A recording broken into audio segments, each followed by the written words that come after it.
जय हिंद साथियों। Self study classes with Sumit Jain YouTube channel में आप सभी का स्वागत है। दोस्तों, हम रोज निरंतर नई नई ट्रिक के माध्यम से हमारा जो अध्ययन है उसको आगे बढ़ा रहे हैं। आप एमपी टेट एग्जाम की तैयारी कर रहे हैं, सीटीईटी, रीट या फिर सुपर टेट, यूपी टेट की तैयारी कर रहे हैं, तो ये वीडियो आपके लिए है। वीडियो को लाइक जरूर करें और जो भी साथी अभी तक टेलीग्राम ग्रुप से नहीं जुड़े हैं वो टेलीग्राम ग्रुप से अवश्य जुड़ जाएं। ठीक है, टेलीग्राम ऐप डाउनलोड करो, सर्च करो IAS स्टडी ट्रिक और ज्वाइन हो जाओ, है ना। और व्हाट्सएप ग्रुप से भी आपको जुड़ना है, साथ ही सुमित जैन फेसबुक से भी आप फॉलो कर सकते हैं। ठीक है, तो स्टार्ट करेंगे दोस्तों आज का ये वीडियो शिक्षा मनोविज्ञान में। आज हम शिक्षण विधियों को ट्रिक के माध्यम से कुछ नई ट्रिक को निकालने का प्रयास किया और आपको याद करवाने का यहाँ पर एक माध्यम बनी है। तो ट्रिक बनी है किंडरगार्टन विधि, फ्रॉबेल। किंडरगार्टन विधि आप हमेशा पढ़ते हो दोस्तों, है ना। तो किसकी है? फ्रॉबेल की। कुछ लोगों को याद होगा और जिनको याद नहीं है वो इस ट्रिक से याद कर लो। गार्टन, गार्टन मतलब क्या हो जाए? गार्डन। यहां हम गार्टन से यहां गार्डन कर लेंगे। ठीक है, तो ये गार्डन है। आप यहां पर क्या देख रहे हैं? ये गार्डन है। और गार्डन में आप कब जाओगे घूमने? जब आप फ्री होगे, कि काम होगा तब जाओगे, नहीं जाओगे ना। तो गार्डन में हमें कब जाना है? जब आप फ्री हो, मतलब फ्रोवेल। ठीक है, तो फ्री मतलब फ्रोवेल हैं, तो कहां जाओगे आप? गार्डन घूमने जाओगे। तो किंडरगार्टन विधि के जन्मदाता कौन हो जाएंगे? फ्रोवेल हो जाएंगे। इस प्रकार से याद रखना। ठीक है, बात कर लेते हैं दोस्तों डाल्टन विधि। अब आप गए हो कहां पर? पार्क में गए हो, गार्डन में गए हो, पार्क में। पार्क में गए हो, ये पार्क है, यहां पर आप गए हो, तो यहां पर आप क्या डाल के आते हो? कचड़ा। कचड़ा डाल के आते हो। डाल टन, टनों से कचड़ा, डाल टन, पार्कहर्स्ट, है ना। तो पार्क में आप क्या डाल के आते हो? डाल कर आते हो कचड़ा। तो डाल्टन विधि के कौन हो जाएंगे? डाल्टन, है ना। डाल्टन, डालो टन भर कचड़े, कहां पर डाला है? पार्क में, तो पार्कहर्स्ट, है ना। डाल्टन विधि के जन्मदाता कौन हो जाएंगे? पार्कहर्स्ट। ये चीज आपको याद रखनी है ना।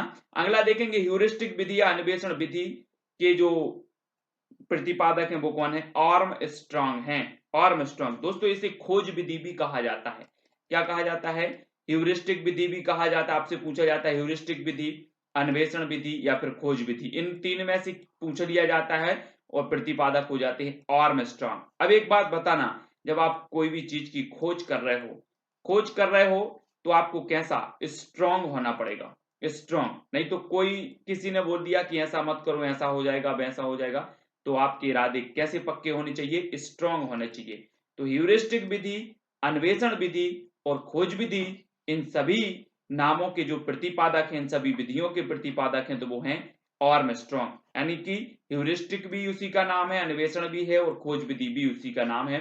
तो आर्मस्ट्रांग इसके प्रतिपादक हो जाएंगे। जब आप खोज करोगे तो आपको स्ट्रांग होना पड़ेगा, इतना याद रखना है। ठीक है, प्रश्नोत्तर विधि, इसके प्रतिपादक हैं दोस्तों सुकरात। ठीक है, सुकरात मतलब शुक्र की रात। क्या है? शुक्र की रात। तो याद रख लेना है, अगर आपका पेपर शनिवार को है तो आप कब पढ़ाई करोगे? ये प्रश्नोत्तर जो हैं वो आप कब पढ़ोगे? जल्दी से बता दो जरा। तो आपने बिल्कुल सही बताया है कि जब शनिवार को पेपर है तो आप शुक्र की रात को, शुक्र की रात को क्या पढ़ोगे? प्रश्नोत्तर पढ़ोगे। तो प्रश्नोत्तर विधि के कौन होंगे? शुक्ररात, क्योंकि हमें प्रश्नोत्तर पढ़ना है शुक्र की रात, शुक्र की रात को। ठीक है, तो इस प्रकार से याद रख लेना है। अब कब पढ़ोगे प्रश्नोत्तर? शुक्र की रात। ठीक है, याद रखना है। अगला देख लेते हैं दोस्तों हर्बर्ट विधि। तो हर्बर्ट विधि में आपको बिल्कुल भी परेशान होने की जरूरत नहीं है, हर्बर्ट महोदय हैं। ड्रेकोली विधि, इसके भी ड्रेकोली महोदय हैं। ठीक है, ड्रेकोली विधि के प्रतिपादक कौन है आपसे पूछा जाएगा, तो आपका उत्तर होगा ड्रेकोली। ठीक है, खेल विधि के प्रतिपादक कौन है? तो फ्रोबेल, सभी लोगों को पता है। ठीक है, फ्रोबेल हैं, HC कुक और फ्रोबेल, ये आपको याद रख लेना है। अब यहां पर एक नोट्स मैंने इसीलिए आपको दिया है कि हमेशा बहुत सारे लोग हैं जो कंफ्यूज होते हैं HC कुक में और फ्रोबेल में। ठीक है, तो मैं आपको पूरा का पूरा आज कंफ्यूजन दूर कर दे रहा हूं कि खेल विधि के जनक हैं कौन? Cook, HC cook. यदि ऑप्शन में फ्रोबेल व कुक दोनों हैं, फ्रोबेल और कुक दोनों हैं, तो आपको उत्तर कौन सा लगाना है? कुक। ठीक है, यदि कुक नहीं है तो आपको उत्तर लगाना है फ्रोबेल। बहुत अच्छे से समझ लेना दोस्तों, ये कंफ्यूजन वाली है। कई कमेंट आते हैं कि सर ये तो खेल विधि के कुक हैं, कोई बोलता है फ्रोबेल है, और वास्तव में दोनों ही हैं, कुक और फ्रोबेल। लेकिन अगर दोनों आता है कि आपसे पूछा जाता है कि खेल विधि के प्रतिपादक कौन है, और दोनों ऑप्शन में दिया है, फ्रोबेल भी दिया है, कुक भी दिया है, तो आपका उत्तर होगा कुक। ठीक है। और अगर को प्रश्न में विकल्प में नहीं है तो आपका उत्तर होगा फ्रॉबेल। तो ये चीज आपको याद रखनी है, बहुत ही बड़ा कंफ्यूजन आपका यहाँ पर दूर होने वाला है। वीडियो को सभी लोग लाइक कर देना। भ्रमण विधि के कौन है? पेस्टोलॉजी। अब एक चीज बताना दोस्तों, जब आप भ्रमण में जाओगे, भ्रमण में जा रहे हो आप कहीं पर, तो आप पेस्ट रख के ले जाओगे कि नहीं? ले जाना है आपको, एक पेस्ट रख के ले जाना है, क्योंकि आपको मंजन करना है। तो भ्रमण में जाओगे तो पेस्ट मत भूल जाना। तो पेस्टोलॉजी, भ्रमण विधि के पेस्टोलॉजी। अब याद रख लेना है आपको, मैं बोलूंगा कि भ्रमण में जाओगे तो क्या ले जाओगे, तब आप बोलोगे सर पेस्ट, तो पेस्टोलॉजी। ठीक है, इस प्रकार से। अगला देखो, समस्या समाधान विधि। तो समस्या समाधान विधि के कौन है? John Dewey. कौन है दोस्तों? John Dewey. अब एक बात बताना कि समस्याएं तो बहुत सारी हैं, किसी को अपनी जान की समस्या है, किसी को जान की समस्या है ना। और समस्या को अगर जान गए तो इसका समाधान भी हो जाएगा। अब एक याद रख लेना दोस्तों, ये लिखा मैंने जान, अब इसके 3 अर्थ यहां पर निकल रहे हैं कि समस्या बोलते ना, मेरी जान को खतरा है, तो जान की समस्या है, किसी को जान की समस्या है अपनी, है ना। और अगर ये समस्या को जान लिया तो ये इसका क्या हो जाएगा? समाधान। तो समस्या समाधान विधि, जॉन डीवी। जब समस्या की बात आएगी आपके सामने तो आपको पता होनी चाहिए जॉन, याद आना चाहिए जॉन डीवी, है ना। अगर आपसे कभी पूछा जाए प्रश्न पत्र में कि समस्या समाधान विधि के प्रतिपादक कौन है, तो जैसे ही समस्या का नाम लिया जाए और आपको पता हो जाएगा कि जॉन, जॉन की समस्या बहुत बड़ी है। अब इसके अर्थ अनेकों अर्थ हैं, जो भी जिस अर्थ से निकाल करके याद करे वो करता रहे, है ना। तो याद रख लेना कि समस्या समाधान विधि के जॉन डीवी साहब। ठीक है, अगला देख लेते दोस्तों, केस स्टडी विधि। अब एक चीज बताना, केस बहुत सारे होते हैं, कई प्रकार के केस होते हैं, लेकिन केस की स्टडी वही करेगा जो टाइडमैन होगा। टाइडमैन मतलब जो, जिसके पास एक्सपीरियंस होगा, जिसके पास अनुभव होगा, वही करेगा। तो इस प्रकार से टाइडमैन, है ना। तो केस स्टडी विधि के कौन प्रतिपादक हो जाएंगे? टाइडमैन हो जाएंगे। सभी लोगों को पता है कि अगर कोई केस है और उसकी स्टडी करना है तो वही आदमी करेगा जिसके पास अनुभव है, तो टाइडमैन। सभी को याद रख लेना है। ठीक है, अगर आपसे पूछा जाए कभी केस स्टडी विधि, अब केस स्टडी विधि आपको याद आ जाना चाहिए, थोड़ा सा आपको शब्दों पर जोर देना है और याद करते जाना। ठीक है, तो टाइडमैन आपका बिल्कुल सही हो जाएगा। यहां पर हमने 10 विधियों को याद किया। जो सिद्धांत है प्रयास एवं त्रुटि का सिद्धांत, जी हाँ दोस्तों, थार्नडाइक, ये सिद्धांत किसने दिया है? थार्नडाइक ने दिया है। अब आपसे ही हम पूछते हैं कि अगर आप कोई त्रुटि करते हो, कोई गलत काम करते हो, तो आपको कहां जाना पड़ेगा? यहां पर आपको थाना दिख रहा है, थाना, तो आपको थाने में जाना पड़ेगा, वहां पर आपको कैद कर दिया जाएगा। तो प्रयास के समय अगर आपकी त्रुटि होती है तो आपको जाना पड़ेगा थाना। तो प्रयास और त्रुटि का सिद्धांत कौन देगा? थार्नडाइक। कौन देगा? थार्नडाइक। तो इस प्रकार से आपको याद रख लेना है, थार्नडाइक आप कभी नहीं भूल सकते। त्रुटि नहीं करना है, नहीं तो कहां जाना पड़ेगा? थाना। ठीक है, ये चीज आप याद रखेंगे। देख लेते हैं अगला सिद्धांत दोस्तों, बुद्धि का बहुबुद्धि सिद्धांत। बुद्धि का बहुबुद्धि सिद्धांत आपने देखा होगा। अब देखना, बुद्धि होती है, किसी किसी में बुद्धि होती है और किसी में बहुबुद्धियां होती हैं। इस प्रकार से आप देखें, ये बुद्धि है, एक व्यक्ति में बुद्धि है, लेकिन किसी किसी व्यक्ति में आप देखते हैं, आप बोलते हैं कि बहुत होशियार है, मतलब उसमें क्या है? बहुबुद्धि है। अब एक बात बताना कि बुद्धि है और बहुबुद्धि है, तो बहुबुद्धि है तो ये किसकी कृपा है? किसकी कृपा? तुमने दी है क्या उसे बहुबुद्धि? नहीं दी है ना। किसने दी है? गॉड ने दी है, गॉड यानी भगवान ने दी है। तो बहुबुद्धि का सिद्धांत कौन देगा? कौन देगा बहुबुद्धि? गॉड देंगे। तो गॉर्डनर आपका बिल्कुल सही हो जाएगा। ठीक है, गॉर्डनर। बहुबुद्धि का सिद्धांत, बुद्धि का बहुबुद्धि सिद्धांत गॉर्डनर, क्योंकि बहुबुद्धि जो दी है वो किसने दी है? गॉड, तो गॉर्डनर। ठीक है, इस प्रकार से आपको याद रख लेना है, ये गॉड का यहां से आशीर्वाद आया और इसको बहुबुद्धियां मिल गई, इस प्रकार से। ठीक है, अगला क्वेश्चन देखते हैं, व्यवहारवाद संप्रदाय। दोस्तों आपने देखा होगा कि समाज में बोलते हैं अपन लोग कि उसका व्यवहार अच्छा है, इसका व्यवहार खराब है, ऐसा है। तो व्यवहारवाद सभी लोग समझते हैं। तो आपको क्या करना है? अच्छा व्यवहार बांटना है, अपने पास नहीं रखना है। व्यवहार को क्या करना है? बांटना है। बांटने से क्या होगा? वाटसन। क्या करना है? बांटना है। आपको याद रख लेना है, व्यवहार को क्या करना है? बांटना है। तो ये चीज आप याद रखें, लोक व्यवहार में कुशलता के लिए आपको व्यवहार को बांटना है। तो व्यवहारवाद का जो संप्रदाय है, ये जो किसने दिया है? वाटसन ने। ठीक है, इसके जनक माने जाते हैं वाटसन। अगला है दोस्तों मनोविश्लेषणवाद का सिद्धांत। मनोविश्लेषणवाद का सिद्धांत किसने दिया? फ्रॉयड ने। ये चीज आप समझ लेंगे, फ्रॉयड। अब एक बात बताना दोस्तों, जरा अपने मन का विश्लेषण करना, तो आप पाओगे कि हमारा मन तो क्या है? फ्रॉड है। कभी अच्छा सोचता है, कभी बुरा सोचता है, कभी यहां रहता है, कभी वहां। आज आप अपने घर के यहाँ की सोच रहे होंगे, कल तुरंत सेकंड बाद दिल्ली में हो, है ना, बंबई में पहुंच जाओगे, विदेश में। तो हमारा जो मन है और आप विश्लेषण करोगे तो उसे पाओगे आपकी ये मन तो क्या है? फ्रॉड है। तो मन का विश्लेषण करना है तो आपका मन फ्रॉड पाया जाएगा। इस प्रकार से ये मन है और ये मस्तिष्क है, और मन कैसा है? फ्रॉड है। तो मनोविश्लेषण का सिद्धांत कौन देगा? फ्रॉयड साहब देंगे, क्योंकि मन का विश्लेषण किया तो पाया फ्रॉयड। ठीक है ना? बताते जाना कमेंट के माध्यम से वीडियो कैसा लग रहा है, याद हो रहा है कि नहीं हो रहा। बुद्धि का समूह कारक सिद्धांत, अभी हमने बहुबुद्धि का सिद्धांत पढ़ा था दोस्तों। अब बहुबुद्धि का सिद्धांत तो गॉड की कृपा थी, इसलिए बहुबुद्धि मिल गई। लेकिन जब बुद्धि का समूह हो गया, तो क्या होगा? इसका वजन बढ़ जाएगा। भाई कोई भी चीज है, आज आपके पास कुछ 1 किलोग्राम है और 1 किलोग्राम से बढ़ बढ़ के 100 किलोग्राम या 1 टन हो गया, तो क्या हो जाएगा? वजन बढ़ जाएगा। तो बुद्धि का समूह कारक सिद्धांत, समूह में बुद्धि आ गई मतलब ये इसका जो वजन हो जाएगा वो कितना हो जाएगा? टन हो जाएगा। तो थर्स्टन, बहुत समूह कारक बुद्धि का सिद्धांत कौन देंगे? थर्स्टन देंगे, क्योंकि जब बुद्धि का समूह बन गया तो इसका वजन हो गया टन के बराबर, तो थर्स्टन। ठीक है, इस प्रकार से समूह कारक बुद्धि का सिद्धांत थर्स्टन। ठीक है, अगला देखो मूल प्रवृत्ति का सिद्धांत। अब एक बात बताना दोस्तों, आप मूल प्रवृत्तियां देखते होंगे, है ना, मैकडूगल साहब ने 14 प्रकार की मूल प्रवृत्तियां बताई हैं। और एक बात आपने पढ़ा होगा, बाल विकास पढ़े होंगे, बाल विकास की विभिन्न अवस्थाएं पढ़ी होंगी। तो मूल प्रवृत्ति को क्या बनाना पड़ता है कि सीखना पड़ता है? आप बताएं जरा कमेंट के माध्यम से, मूल प्रवृत्तियों को क्या बनाना पड़ता है, मेक करना पड़ता है क्या, या फिर सीखना पड़ता है? नहीं, मूल प्रवृत्तियां हमारी जन्मजात प्रवृत्तियां होती हैं, तो हमें मेक नहीं करना, मूल प्रवृत्तियों को मेक नहीं करना। यानी कि मूल प्रवृत्तियों का जो सिद्धांत दिया वो किसने दिया?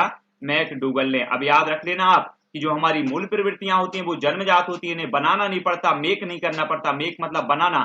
ठीक है, तो याद रख लेना, ये मूल प्रवृत्तियों का सिद्धांत किसने दिया? मैकडूगल साहब ने दिया है। अगला देखो सामाजिक अधिगम का सिद्धांत। दोस्तों एक बात बताना, आप समाज में रहते हैं और समाज का अधिगम कर रहे हैं, समाज के बारे में सीख रहे हैं, तो आपको अलर्ट रहना है। क्या रहना है? अलर्ट। क्योंकि समाज में अंडूरा बंडूरा बहुत हैं। क्या हैं?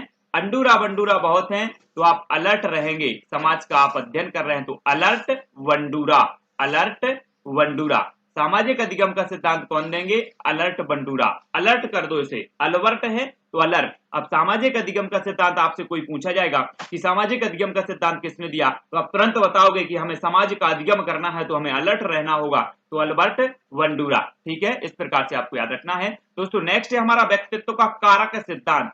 कारक से आप खारक ले लो, खारक जी, खारक दिख रही ना, खारक। तो आपको याद रख लेना व्यक्तित्व यानी कि एक व्यक्ति का व्यक्तित्व, तो व्यक्ति की खारक कौन खा गई? कैट खा गई। व्यक्ति की खारक कैट खा गई, तो व्यक्तित्व का कारक सिद्धांत कौन देगा? कैट। कैट मतलब कैटल। तो याद रख लेना है, ये व्यक्ति है और व्यक्ति से ये खारक है, और खारक कौन खा गई? कैट, तो कैटल। तो व्यक्तित्व का कारक सिद्धांत किसने दिया? कैटल। अब यहाँ आप खारक कर देना, खारक। यहाँ पर कारक आया तो आपको याद आना चाहिए खारक, और खारक कौन खा गई? कैट खा गई, तो कैटल। इस प्रकार से व्यक्तित्व का कारक सिद्धांत किसने दिया? आरबी कैटल साहब ने।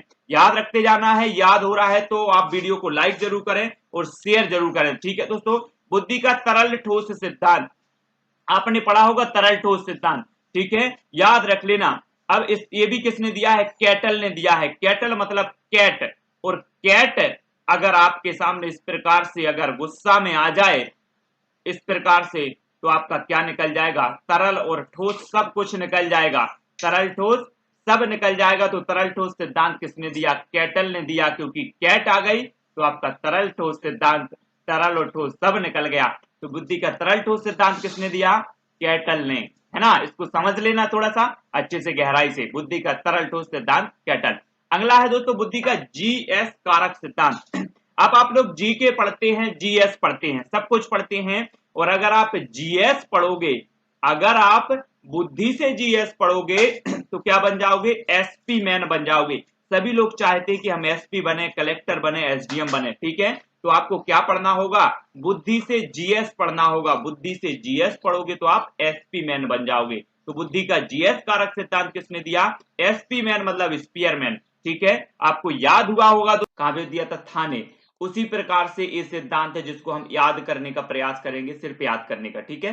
तो याद रख लेना, उद्दीपक अनुक्रिया। अब आपको उद्दीपक को देखकर कोई अनुक्रिया नहीं करना है, नहीं तो कहां जाओगे, थाने जाओगे। थाने मतलब थांडाइक। तो उद्दीपक को देखकर अगर आप कोई अनुक्रिया करते हो तो कहां जाओगे, थांडाइक। तो उद्दीपक, अनुक्रिया और सीधे कहां, थांडाइक, ठीक है, यानी कि थाने। तो इस प्रकार से आप चित्र के माध्यम से समझ गए होंगे कि उद्दीपक अगर के प्रति अनुक्रिया करते हो तो थांडाइक। तो ये सिर्फ याद करने का तरीका है, ठीक है। तो उद्दीपक अनुक्रिया का सिद्धांत किसने दिया, थांडाइक ने दिया है, ठीक है। आप लोग समझ लेना। अगला देख लेते हैं क्लासिकल अनुबंधन सिद्धांत। ये किसने दिया, पावलोव ने दिया, ठीक है। अब आप पाव समझते होंगे, पाव, पाव भाजी खाते हैं, ये है पाव, ठीक है। ये डुप्लीकेट पाव है और एक क्लासिक फर्स्ट क्लास पाव है, ठीक है। तो आपको चूज करना है कि आपको जो पाव है वो कौन सा खाना है। जल्दी से कमेंट में बताएं, डुप्लीकेट खाना है या फिर क्लासिक खाना है, फर्स्ट क्लास। जल्दी से कमेंट में लिखें। तो आपने कमेंट में बता दिया कि हमें फर्स्ट क्लास खाना है, क्लासिक खाना है, ठीक है। तो क्लासिक यानी कि क्लासिकल अनुबंधन का सिद्धांत कौन सा, पावलोव, क्योंकि हमें पाव जो खाना है वो कैसा खाना है, क्लासिक खाना है, ठीक है, डुप्लीकेट नहीं खाना है, ठीक है। तो आपको याद रख लेना है कि क्लासिकल अनुबंधन सिद्धांत जो दिया है वो किसने दिया है, पावलोव ने दिया है, ठीक है। अगला देख लेते हैं समीपता अनुबंधन सिद्धांत, एडमंड रे गुथरी। गुथरी मतलब दोस्तों आप नहीं समझ रहे, गठरी, इसको गठरी समझो, गठरी गुथरी, ठीक है। तो अब देख लेना, एक यहां पर है अणु, एक यहां पर है, एक यहां पर, और जब ये चारों समीप आते जाएं, समीप आते आते, और एक क्या बन गई, गुठरी बन गई आपकी, गुथरी, गठरी बन गई। तो समीप आकर के क्या बन जाती है, गठरी। तो समीपता अनुबंधन का सिद्धांत कौन देंगे, गठरी यानी कि गुथरी, ठीक है। क्या बन गई, ये गुथरी बन गई। तो आपको याद रख लेना, समीपता अनुबंधन सिद्धांत एडविन रे गुथरी का है, क्योंकि समीप आते आते क्या बन जाती है, गुथरी बन जाती है, गठरी बन जाती है, इस प्रकार से, ठीक है, याद कर लेना है। अगला देखें, सीखने का प्रबलन सिद्धांत क्लार्क हल। दोस्तों एक चीज बताना, ये सवाल मैंने आपको दिया और आप इसको क्या कर लेते हैं, हल कर लेते हैं। हल जब करते हैं तो आपको एक प्रबलन मिलता है, क्या मिलता है, प्रबलन मिलता है। तो आपको याद रख लेना है, सीखने का प्रबलन सिद्धांत किसने दिया है, सीएल हल ने। सीएल हल यानी कि क्लार्क, क्लार्क को क्लॉक कर दो, आप कम समय में ही क्या कर लेते, इसको हल कर लेते, तो आपको एक प्रबलन मिलता है, इस प्रकार से, ठीक है। तो आपको सीखने का प्रबलन सिद्धांत किसने दिया, हल ने दिया, क्योंकि आप कोई सवाल हल कर लेते हो जल्दी कम समय में तो आपको एक प्रबलन मिलता है, और प्रबलन का सिद्धांत दिया सीएल हल ने, याद रख लेना है। नेक्स्ट देखते हैं दोस्तों, संज्ञानात्मक विकास का सिद्धांत। संज्ञानात्मक विकास का सिद्धांत किसने दिया, पियाजे ने दिया। अब एक बात याद रख लेना, आपको पता है कि संज्ञानात्मक अर्थ क्या होता है, अभियोग्यता, ठीक है, अभियोग्यता का विकास। तो यहां पर देखो, प्याज की भी कैसे अभियोग्यता बढ़ रही, सबसे पहले प्याज इस प्रकार की हुई, फिर इस प्रकार की हुई, अभियोग्यता इसकी बढ़ती जा रही, योग्यता, फिर इस प्रकार की, और लास्ट में जो हमारे पास पहुंचती वो इस प्रकार की अभियोग्यता होती, काय की, प्याजे की। तो अभियोग्यता या फिर संज्ञानात्मक, है ना। संज्ञानात्मक विकास का सिद्धांत कौन देंगे, प्याजे देंगे। यानी कि संज्ञानात्मकता का अर्थ होता है अभियोग्यता, और अभियोग्यता का विकास हमने देख लिया कि प्याजे का विकास कैसे हो रहा, प्याज का विकास क्या, प्याज से प्याजे, ठीक है। तो इस प्रकार से आपको याद रख लेना है, वैसे भी आपको याद होगा। अगला देखें, चिन्ह अधिगम सिद्धांत किसने दिया, चिन्ह अधिगम। दोस्तों ये आपके हाथ की रेखा है, ये आपका हाथ है, यहां पर एक दिख रहा होगा आपको, एक चिन्ह है। अब ये चिन्ह है तो क्या इस चिन्ह को आप टाल दोगे, नहीं टाल दोगे ना, कि टाल दोगे, कोई है जो टाल सकता है, नहीं टाल सकता। ये चिन्ह जो है उसको आप टाल नहीं सकते। तो चिन्ह अधिगम सिद्धांत किसने दिया, टालमैन ने दिया। सभी लोग अपने हाथ हाथ में देख लेना, और सभी लोग एक आध चिन्ह ढूंढ लेना, और देख लेना कि ये जो चिन्ह है वो हम क्या नहीं कर सकते, टाल नहीं सकते। तो चिन्ह अधिगम सिद्धांत किसने दिया, टालमैन ने दिया, ठीक है, आपको याद रखना है। अगला देख लेते हैं दोस्तों, अगला है अधिगम का क्षेत्र सिद्धांत, ये दिया है कुर्टलेवेन ने। अब एक चीज बताना दोस्तों कि हमारे क्षेत्र का नेता, हमारे क्षेत्र का जो नेता है, अगर आपको बनना है, किसी भी क्षेत्र का नेता बनना है, तो नेता बनने के लिए आप क्या करेंगे? सबसे पहले तो आपके पास क्या होनी चाहिए? कुर्ता होनी चाहिए, कुर्ता। ठीक है, तो क्षेत्र का क्या बनना है? नेता बनना है, और नेता बनने के लिए आपको होना चाहिए कुर्ता, यानी कि इस प्रकार से। तो कुर्ट लेवेन, अब आपके पास नहीं है तो आप क्या जाओगे? लेवे जाओगे, लेवे जाओगे कुर्ता। ठीक है, तो किसी भी क्षेत्र का अगर नेता बनना है तो सबसे पहले कुर्ता लेवे जाओ। कहां जाओ? कुर्ता लेवे। तो कुर्ट लेवेन, इस प्रकार से कुर्ट लेवेन कहां जा रहा है? कुर्ट लेवेन लेने जा रहा है। क्यों? क्योंकि हमें क्या बनना है? क्षेत्र का नेता बनना है। तो अधिगम क्षेत्र का सिद्धांत कुर्टलेवेन। ठीक है, क्षेत्र याद रख लेना। हम बोलते ना कि हमारे क्षेत्र का नेता तो बहुत अच्छा है, तो आपको भी किसी क्षेत्र का नेता बनना है तो सबसे पहले कुर्टलेवेन जाओ, कुर्ता लेवेन जाओ। ठीक है, इस प्रकार से। अगला देखें, सूचना प्रक्रिया अधिगम सिद्धांत। सूचना प्रक्रिया, आजकल आप लोग देखते हैं रोज मोबाइल में आपको क्या मिल जाती है? जैसे इस वीडियो की जो सूचना है वो आपको रोज मिलती कि नहीं मिलती? जल्दी से कमेंट में बताओ। सूचना आपको रोज मिलती है वीडियो की कि नहीं मिलती? मिलती है। तो काल भी मिली थी और रोज मिलती है। ठीक है, तो जन सूचना, सूचना आपको रोज मिलती है, तो सूचना प्रक्रिया अधिगम सिद्धांत कौन देगा? Carl Rogers. रोज मिलती है क्योंकि रोजर्स मिलती है, तो सूचना प्रक्रिया अधिगम सिद्धांत कार्ल रोजर्स। अब आपको याद रख लेना है। कैसे याद रखोगे? कि जो वीडियो है सर का, उसकी सूचना हमें रोज मिलती है, तो सूचना अधिगम, सूचना प्रक्रिया अधिगम का सिद्धांत कौन ने दिया? कार्ल रोजर्स ने, इस प्रकार से। ठीक है, अगला देख लेते हैं दोस्तों, निर्माणक अधिगम सिद्धांत सिमोर पेपर्ट। अब एक बात बताना, ये आपकी यहां पर जमीन थी और अब आपको इसका निर्माण करना है। निर्माण करना है तो आपको क्या बनवाना पड़ेगा? पेपर। इस जमीन के पेपर बनवाना पड़ेगा। ठीक है, तो ये पेपर है। तो निर्माणक अधिगम सिद्धांत किसने दिया? सिमोर पेपर्ट। क्योंकि निर्माण करना है तो पेपर बनवाना पड़ेगा, पेपर्ट। ठीक है, इस प्रकार से आपको याद हो रहा है तो जल्दी से कमेंट में बताएं, लाइक करें और शेयर अवश्य करें। ठीक है, मानवतावादी अधिगम सिद्धांत अब्राहम मैस्लो। दोस्तों आपने देखा होगा कि दुनिया में सबसे बड़ा जो धर्म है वो क्या है? मानवता का धर्म है। और मानवतावादी में आप कैसे हो? सिलो हो, मैं सिलो, है ना, मैं सिलो। ये मानवतावाद का चित्र देख रहे हैं कि आप एक कबूतर को यहाँ पर दाना खवाया जा रहा है, ये है मानवता। आप पक्षियों को पानी रखिए, पक्षियों को बचाइए, है ना, दूसरों के परोपकार करिए, वो मानवता है। तो मानवता में मैं सिलो, मैं कैसे हैं? सिलो हैं, तेज होना है, अब हमें क्या होना है? तेज। तो मानवता की बात होती है तो मानव में सिलो, मानवतावाद में सिलो।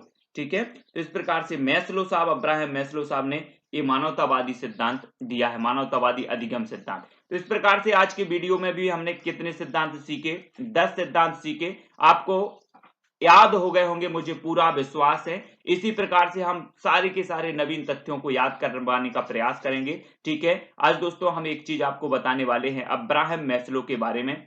अब्राहम मैस्लो को आप जानते होंगे, है ना, ये अब्राहम लिंकन को आप जानते होंगे। ठीक है, अब्राहम लिंकन ने यह पत्र अपने बेटे के स्कूल प्रिंसिपल को लिखा था, जिसके बारे में आज हम बात करेंगे। लिंकन ने इसमें वे तमाम बातें लिखी जो वे अपने बेटे को क्या करना चाहते थे? सिखाना चाहते थे। आपको जो इस फैक्ट में, इस इन तथ्यों में अच्छा लगे वो ग्रहण जरूर करिएगा। इन्होंने लिखा कि सम्मानीय महोदय, मैं जानता हूं कि इस दुनिया में सारे लोग अच्छे और सच्चे नहीं हैं, यह बात मेरे बेटे को भी सिखाना होगा। पर मैं चाहता हूं कि आप उसे यह बताएं कि हर बुरे आदमी के पास भी अच्छा हृदय होता है। इन्होंने कहा कि हर स्वार्थी नेता के अंदर अच्छा लीडर बनने की क्षमता होती है। मैं चाहता हूं कि आप उसे सिखाएं कि हर दुश्मन के अंदर एक दोस्त बनने की संभावना भी होती है। ये बातें सीखने में उसे समय लगेगा, मैं जानता हूं, पर आप उसे सिखाइए कि मेहनत से कमाया गया 1 रुपया सड़क पर मिलने वाले 5 रुपए के नोट से ज्यादा कीमती होता है। आप उसे सिखाइए, आप उसे बताइए कि दूसरों से जलन की भावना अपने मन में ना लाएं। साथ ही खुलकर यह भी बताइए कि खुलकर हंसते हुए भी शालीनता बरतना कितना जरूरी है। आप देखते होंगे कुछ लोग बिल्कुल खुलकर हंसते हैं, लेकिन उसमें भी क्या है? शालीनता बरतना कितना मुश्किल है, कितना जरूरी है। मुझे उम्मीद है कि आप उसे बताएंगे, बता पाएंगे कि दूसरों को धमकाना और डराना कोई अच्छी बात नहीं है। यह काम करने से उसे दूर रहना चाहिए। आप उसे किताबें पढ़ने के लिए तो कहिएगा ही, पर साथ ही उसे आकाश में उड़ते पक्षियों को, धूप धूप में हरे भरे मैदानों में खिले फूलों पर मंडराती तितलियों को निहारने की याद भी दिलाते रहिएगा। मैं समझता हूं कि ये बातें उसके लिए ज्यादा काम की हैं।